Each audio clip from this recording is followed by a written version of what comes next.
Got a rotor or a drum that's stuck on the hub? I'm going to show you how to get it off of there easily in 5 steps. Now come with me and let's get straight to the point. Step 1, we need to get some spray lube. Doesn't really matter what kind.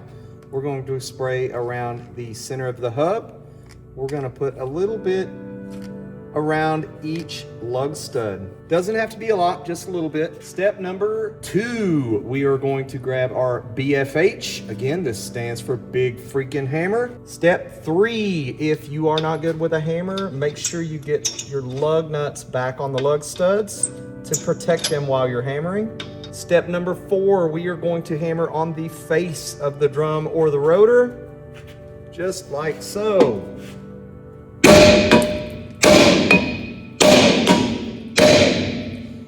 Now you saw it pop loose there. Once we get it to pop loose, step number 5 is we're going to take our lug nuts off, and then we are going to shimmy our drum or rotor off of there. And that's all there is to it, people. If this helped you, make sure you give me a like, make sure you comment, and make sure if you'd like more quick to the point tips like this that you subscribe.